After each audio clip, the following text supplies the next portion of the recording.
friends, I am Dr. Anaga Herur, ophthalmic surgeon and medical director, Anil Eye Hospital. To our webinar, and today we would be speaking on dry eyes and computer vision syndrome and what are the problems that people face, why these problems occur, and what we can do to reduce these problems.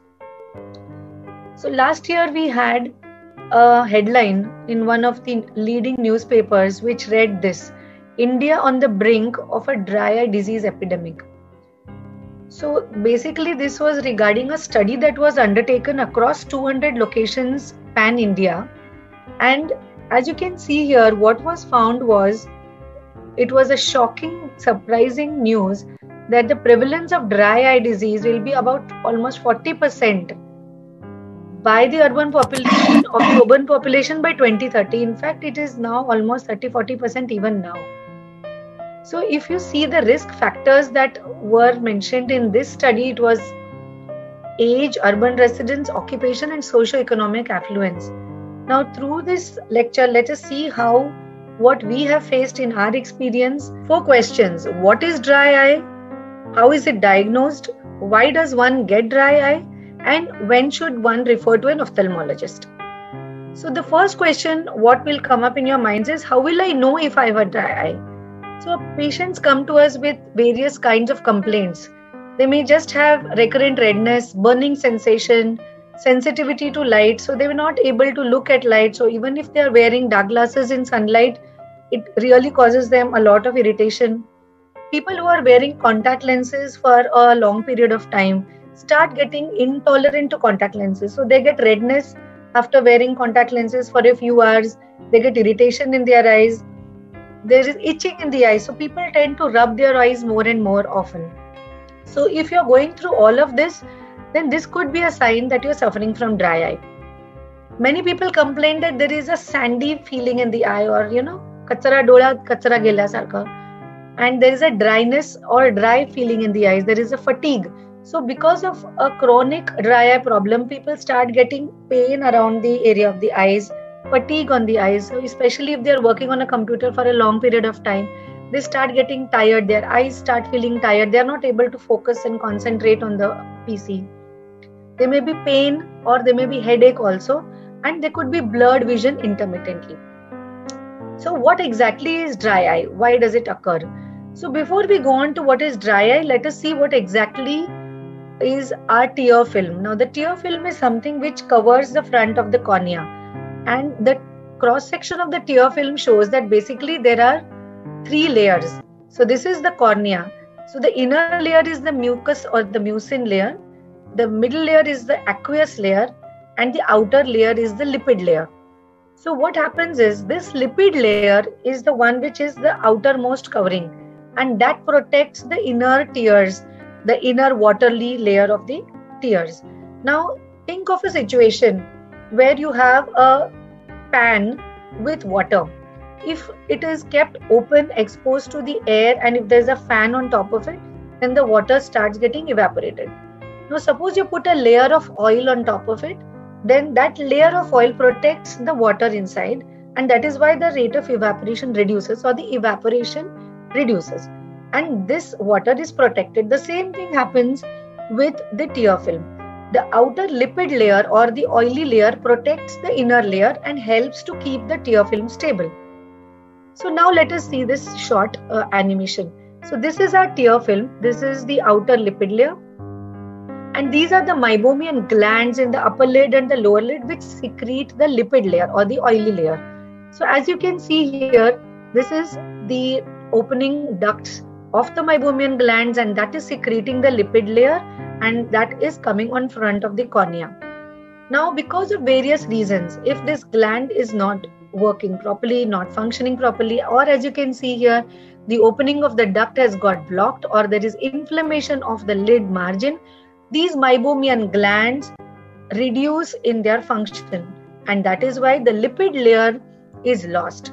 Once the lipid layer is lost, the inner aqueous or the watery layer is getting evaporated, and this causes a dry eye problem. So this is what is called as meibomian gland dysfunction, or in short MGD, or it is basically leading to evaporative dry eye. So as you can see, this is the meibomian gland. This is the normal condition where the duct is open and the acini or the globules of the gland is secreting lipids. And with time, or because of meibomian gland dysfunction, the opening starts getting blocked. And the lipid which is to be secreted is not able to come onto the tear film. And that is why the tear film gets unstable. So what are the causes of dry eye? Why does this happen? So there are a variety of reasons why you can get meibomian gland dysfunction or evaporative dry eye. So the first is if patients are, like we said earlier, using contact lenses. So any patient coming to you and telling you that he has been using contact lenses for a long time, remember that they are at a very high risk of dry eye, because the contact lens, when put on the eye, actually breaks the tear film. So whatever tear film we have, the lipid layer, the aqueous layer, that absolutely is broken because of the contact lens. So whenever we blink, normally there is a tear film which gets replenished or it moves on completely on top of the surface of the eye. But a constant use of a contact lens can disrupt that ocular tear film. Second is if you have reduced blinking. Third is patients who smoke a lot, that also affects their tear film.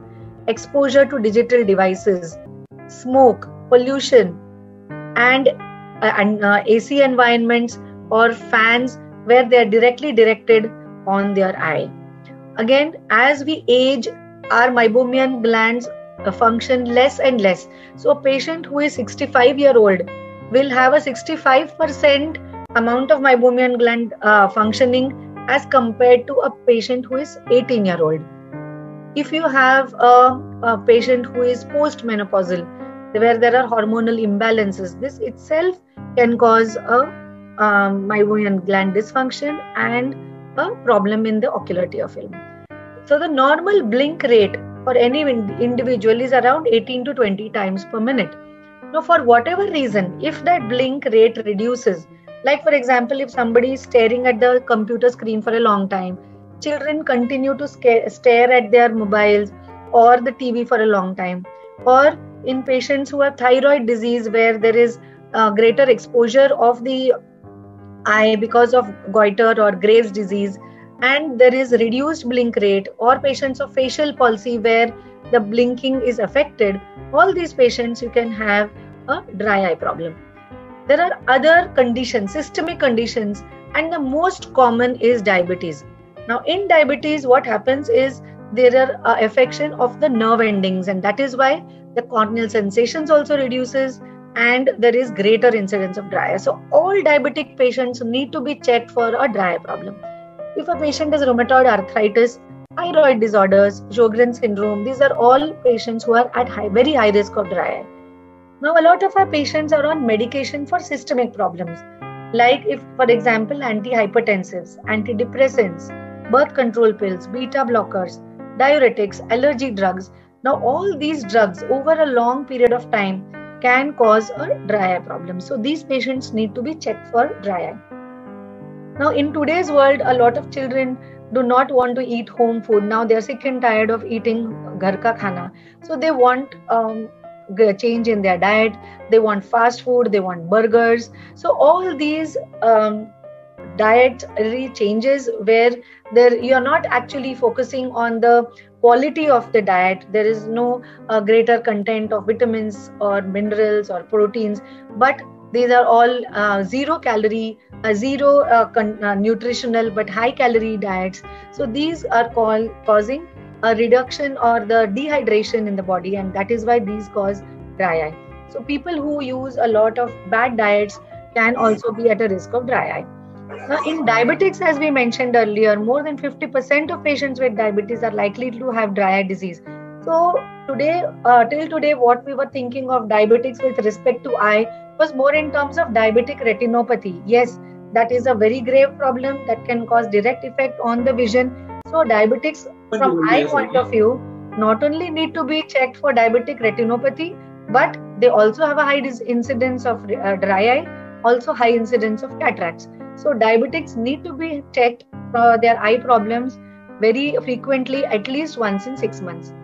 Thyroid disorders, not only because of the medication, but also because of the actual thyroid problem, can cause dry eye. Now, interestingly, post cataract surgery, patients can have dry eye. Now, we have a lot of patients whom we operate for premium lenses and laser cataract surgery.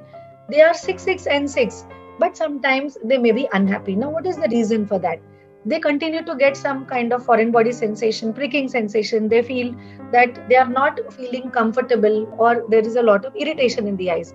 Now, studies have shown that even post cataract surgery, up to the first week, there is a higher incidence of dry eye, and this slowly reduces by the end of the month and then finally settles by 3 months. Now, what is the reason for this? One is because of age. Already we know meibomian gland dysfunction occurs in higher age groups. Nowadays, even in lower age groups, we are getting meibomian gland dysfunction. However, with older age, the secretion reduces with time. Whenever we are having a cataract patient, whenever they are undergoing surgery, preoperatively, they need to use a lot of drops like dilating drops or antiseptics. So all these have preservatives which can disrupt the tear film. They may be diabetic, they may be hypertensive. So all their medications and their systemic disorders themselves put them greater at risk for dry eye. So what are the steps we use for reducing their post-cataract surgery dryness? So first is we need to identify these patients, counsel them, educate them. So if a patient who has undergone cataract surgery comes to you in your OPD and tells you that there is irritation, so they may be seeing very well, they may have excellent vision, but you need to remember that they need to be checked for a dry eye problem. Now, many patients of glaucoma also have this problem. The reason is because all these patients of glaucoma are on multiple drugs as topical medications to keep their eye pressure in check. Now, these drops usually have preservatives, and if they have preservatives like benzalkonium chloride or BAK in this anti-glaucoma medication, that precipitates the dry eye problem. So ideally, we prefer to use preservative-free drops. So any patient of glaucoma, also you need to check whether they have dry eyes. Now, whenever we are using air conditioners, now obviously we cannot nowadays function without air conditioners in our rooms. But do you know that air conditioning itself doubles the risk of dry eye? Now, the reason is whenever we are sitting in an AC room and the AC blast directly comes on your eye, or even if a patient doesn't have AC, if they are using fans, then whenever the fan is right on top of your head and a patient already has a borderline dry eye problem, there's greater evaporation from the surface of the eye and this causes dry eye. Patients who are driving using four-wheelers and the draft of the AC in the car directly is on their face, that increases the dry eye problem. So that you have to be very, very careful, and we need to tell them to avoid taking the draft on their face. Patients who are doing frequent air travels. Now, the average humidity in the aircraft cabin is 9 to 28%, so which is low. Sometimes you have greater tear evaporation from the surface, and this symptom is directly correlated with the duration of flight. So if they are frequent flyers, they need to check themselves for dry eye and take the treatment. Otherwise, their problems could worsen with time. Now, today we are using masks for the last 1 year, and remember, these masks also can cause dry eye. Now, this is called as MADE, or mask associated dry eye. Now, the reason is whenever we are wearing a mask, sometimes we feel suffocated after a long time. So what we tend to do is we keep it loose fitting, and on the top of the mask there is a lot of place. Now, because of this, the warm breath from our nose and from our mouth is coming from the upper part of the mask, and it goes over the eye. So this warm breath continuously as it comes over the cornea can cause drying of the ocular tear film. But obviously we know today that mask is the only thing which is going to protect us from COVID-19. So definitely we need to mask ourselves. But in order to protect our eyes as well as to protect ourselves from the COVID virus, we need to have a well-fitting mask. So there are a lot of publications also which have been done with respect to the mask-associated dry eye. This was in the Indian Journal of Ophthalmology, where it says that the mask-associated dry eye disease and dry eye due to prolonged screen time is now becoming almost like an epidemic by itself. So you can see a lot of patients who are using mask for a long period of time can get redness in the eyes, they can get itchiness around their eyes, and then when they keep touching their mask, they keep touching their eyes, then the risk of contracting COVID also increases. This was another survey that was done of 3,600 people where they showed that there were self-reported symptoms of mask-associated dry eye. So the basic reason is because the ocular tear film gets the exposure to the breath from the mouth from the top part of the mask. Now, how can you prevent it? How can you take care of this? So first thing is you ensure that the mask that you are using has a nose pin on top and you have a well-fitting mask. So see that you don't have your breath which can escape from the top part of the mask. We also prescribe lubricating eye drops for these patients. And as I will tell you in the future part of the lecture, how we can also do other things where we can reduce our incidence of dry eye.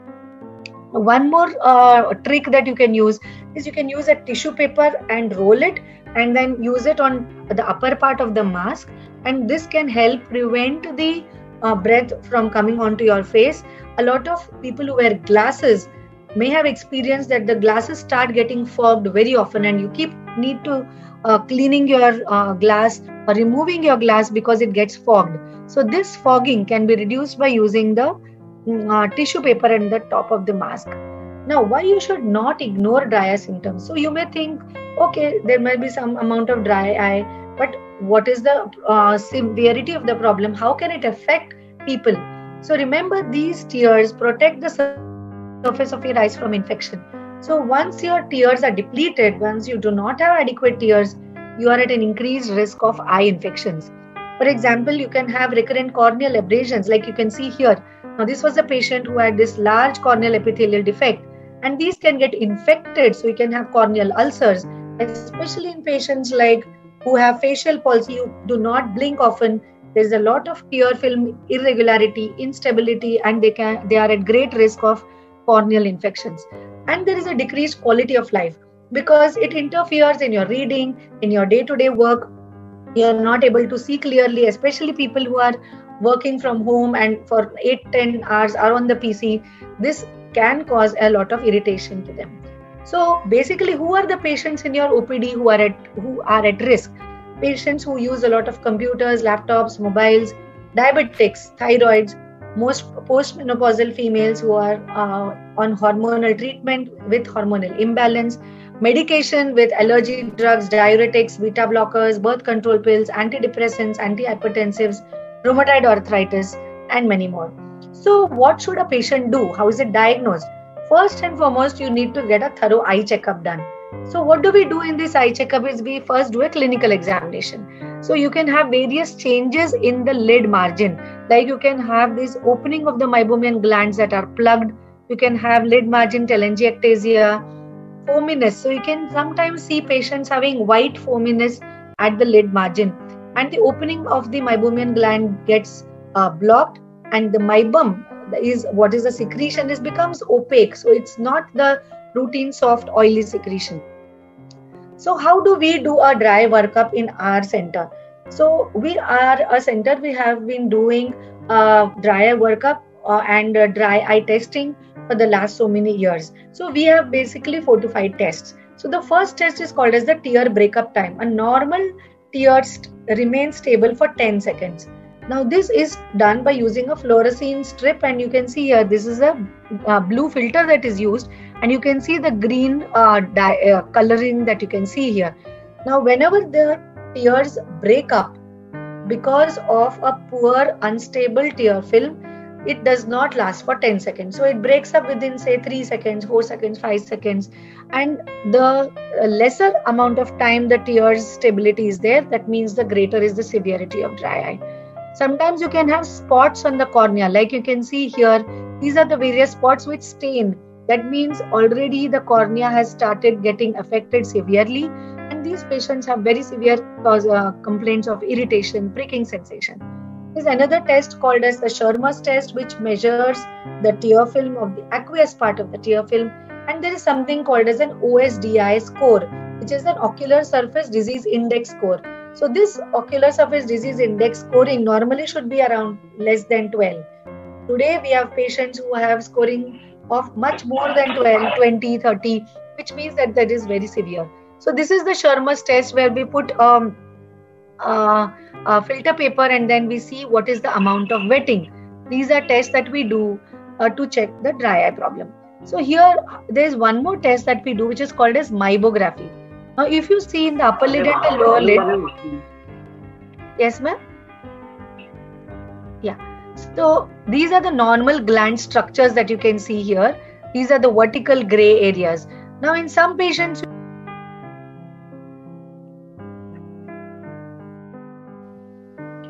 Doctor, you're on mute. Doctor, you're on mute. yes. Now is it okay? Yeah. Yeah. I think somebody muted everyone, so I also got muted. Yeah. So you can have shortened glands like this. So these are gray areas where these glands are atrophied and are not functioning properly, and that is why the amount of lipids in the tear film also reduces. And with time, this is a progressive disorder. So with time, this gland loss goes on increasing and the severity of dryness goes on increasing. So what is important is you need to detect in time. You should not let this progress more and more, because once you detect in time, you can start treatment and you can actually improve the condition of the tear film. 1 minute, I think this has got stuck. Okay, yeah.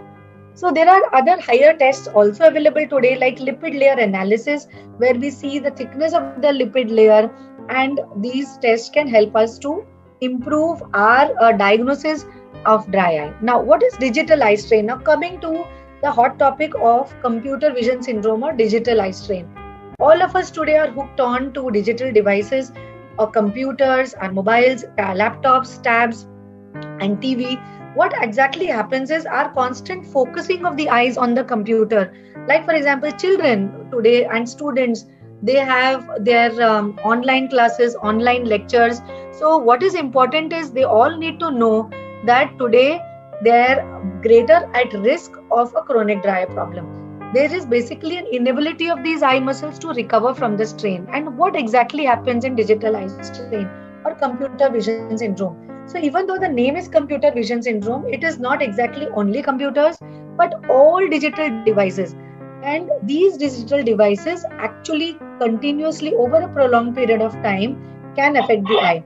In fact, there was this study which showed that the effect of COVID-19 as a consequence on the eye health was like this. The use of PCs, smartphones, tablets has increased 300%.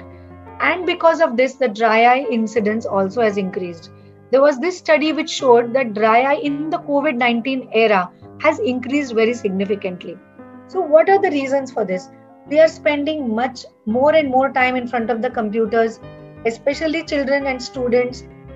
They want to watch Netflix, they want to watch movies, and they want to do it in the dark. So a low light, dark room also can cause more and more effect on the eyes. We don't get enough sleep, and many of the times people have found that their sleep cycle also is disturbed because they are at home all day, they sleep in the afternoon, keep awake at night, so the sleep cycle is also disturbed. So what are the symptoms of digital eye strain? Patients are not able to see clearly. There's intermittent blurred vision, photophobia, eye strain, headache, neck ache, back aches also, and recurrent redness in the eyes. Now all this is caused because there is poor lighting in the environment, there is glare on the computer screen, there is poor seating posture, and patients may be having glasses but they are not using their glasses. Many times if the patients are having a lower number and they are already at home during the lockdown, they think it's not necessary to use glasses. But remember, if you are having a refractive error, if you are having a number, you should use your glasses whenever you are reading, watching the television, on the computers, and ideally at all times.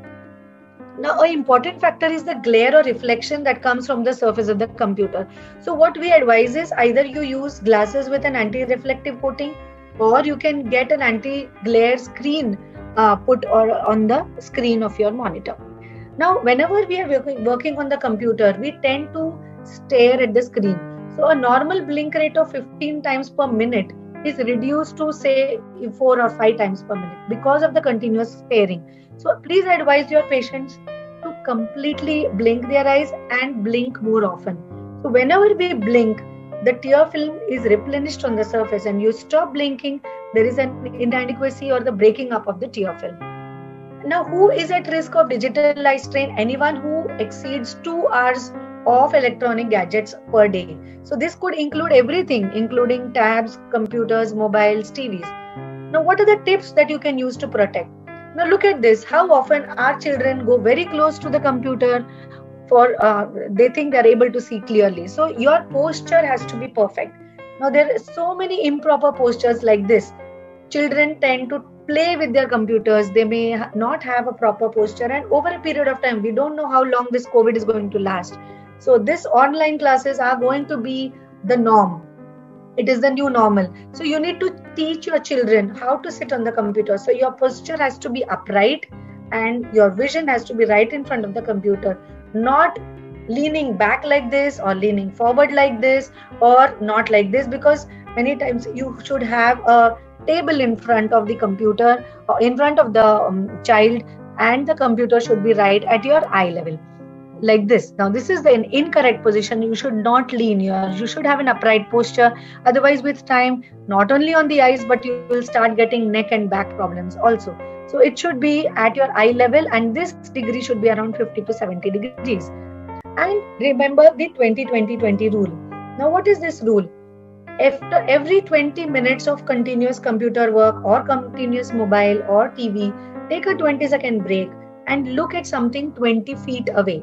Now, why we do this is because when you're constantly focusing at something very close, your eye muscles go into a spasm and you need to break that spasm. Otherwise, because of that spasm, you continue to get headache and eye strain.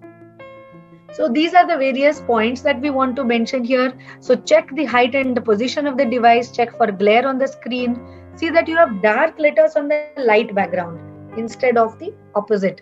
Reduce the amount of lighting in the room, keep blinking. Now, it's not only just computers and TV, now mobiles. We are all hooked to our mobiles. Now think of a scenario where you don't look at your phone for an entire hour, especially the younger generation.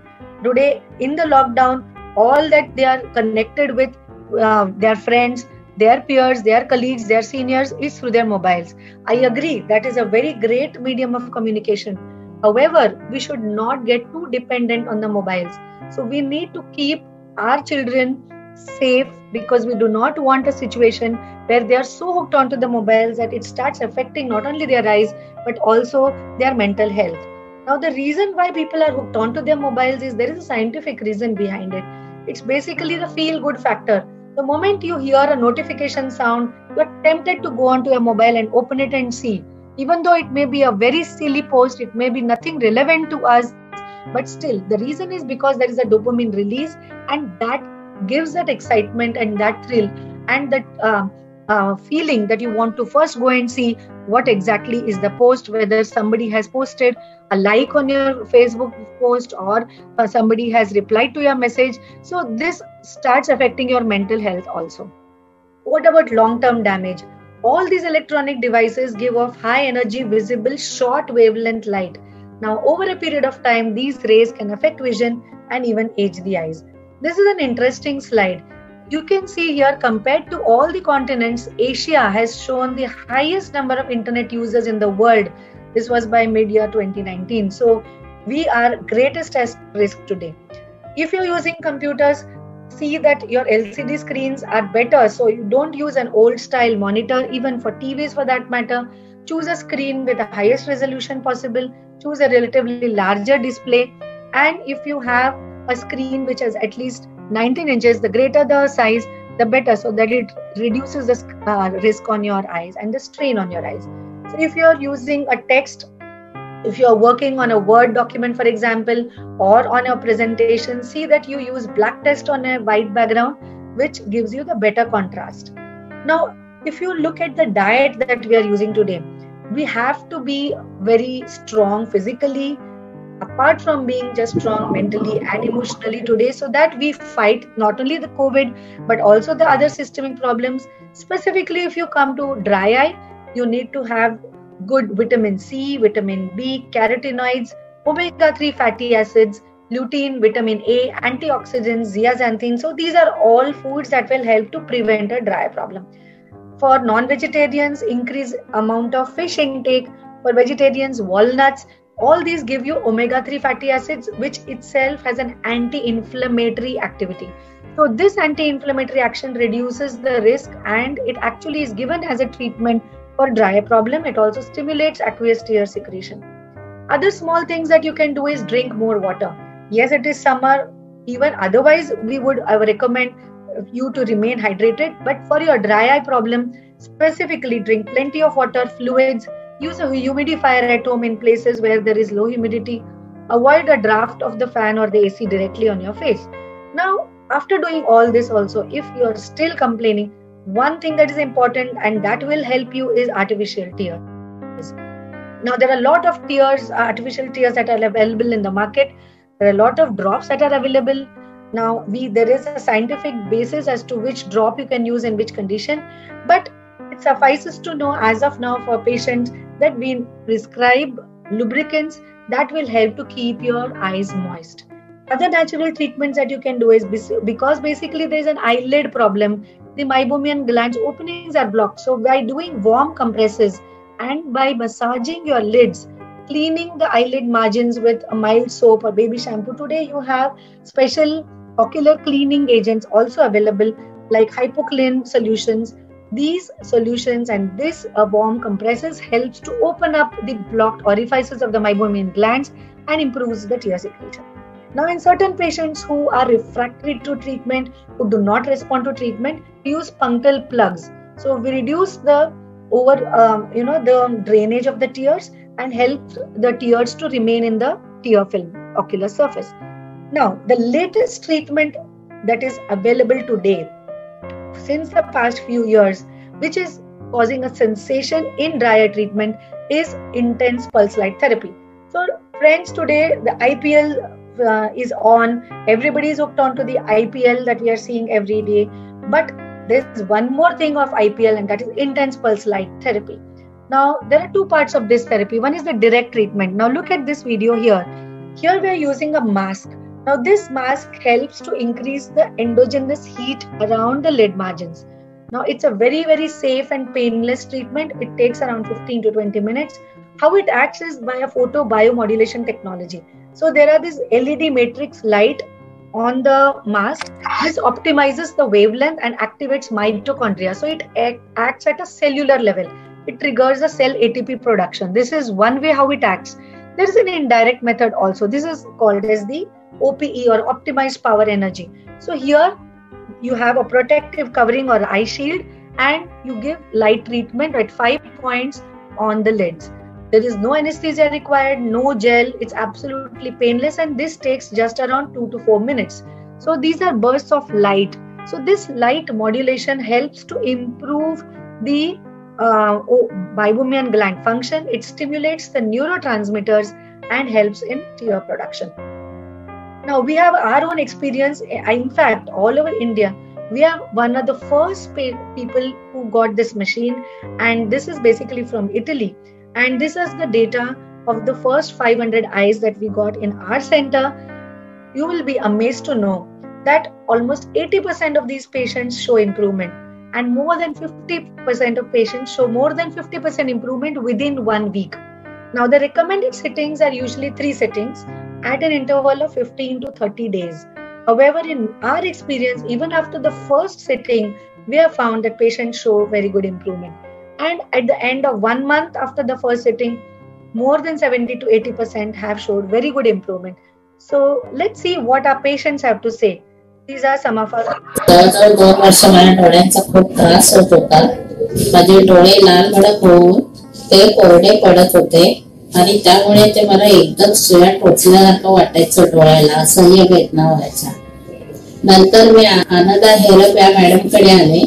त्यांनी काही माझ्या test केल्या डोळ्याच्या, आणि आता नवीन machine आलेली आहे इटलीवरून. इथे त्यांनी मला डोळ्याचे IPL ही सेटिंग दिलं. त्या सेटिंगमुळे मला इतका काही फरक पडला की माझे डोळे एका महिन्यातच क्लिअर झाले. कोरडेपणा गेलाच, परंतु आता माझ्या डोळ्यात ओलावा सुद्धा जाणवतो आणि इतके लाल भडक व्हायचे ना डोळे, ते तर आता नॉर्मल झालेत माझे. वाचन करताना, टीव्ही पाहताना मला डोळे सुद्धा उघडता यायचे नाही, इतका त्रास व्हायचा. पण मी आता टीव्ही पाहू शकते आणि डोळ्याला येणारी खाज किंवा टोचणं हे सर्व माझं आता बंद झालेलं आहे. विजयकुमार महाजनी डॉक्टर अनघा हेरूर यांच्याकडनं डोळ्याची ट्रीटमेंट घेते. 6 महिन्यापूर्वी मला जरा डोळ्याला थोडा प्रॉब्लेम वाटायला लागला, तेव्हा त्यांनी मला सांगितलं की तुमच्या डोळ्यात कोरडेपणा येतोय. टेस्ट केल्या, त्याच्यानंतर त्यांनी मला ट्रीटमेंट चालू केली. मला थोडा फरक पडायला लागला. एक नवीन टेक्नॉलॉजी आणली. ती ट्रीटमेंट घेऊन 8 दिवस झाल्यानंतर मला त्यांनी काय फरक पडतोय हे तपासायला बोलावलं. तेव्हा आम्हाला फरक बऱ्यापैकी जाणवला. मला गेल्या वर्षभरात डोळ्यात ओलसरपणा जाणवला नव्हता, तो ह्या ट्रीटमेंटनी मला डोळ्यात ओलसरपणा जाणवायला लागला. डोळ्यात जे खुपत होतं त्याचंही प्रमाण कमी झालं. थकवा वाटायचा, तो थकवा पण आता माझा कमी झालाय. 8 दिवसाच्या ट्रीटमेंटनी मला चांगला लक्षात येण्यासारखा फरक पडलेला आहे. A lot of people also have given Google reviews on this. So basically what we want to do is increase awareness about the dry eye problem and the solutions that we have today for treatment of dry eye. Now look at this patient who says that he was suffering from dry eye since 2 months, and after taking the IPL treatment he was getting better results. Another patient also felt that the pricking and itching problem totally vanished. This was another patient who found 80% positive result within a month. This was another patient who got 60% improvement within a week. Now, these patients have been on drops for a very long time and have not responded to treatment. And after this treatment now, they have been seeing very, very good results. Now, this another patient had taken IPL treatment and overall 50% improvement. So basically, to conclude, friends, today, dry eye is a very significant problem, and with the COVID era today, with exposure to devices, digital devices, computers, mobiles, TV, with the lockdown in place, with children seeing online lectures all day, with students restricted at home on online lectures, all of us working from home, and patients having increasing incidence of diabetes, hypertension, taking medications.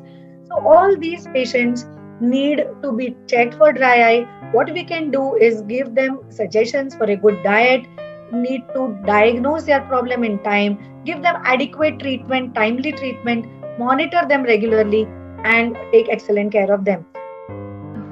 Thank you.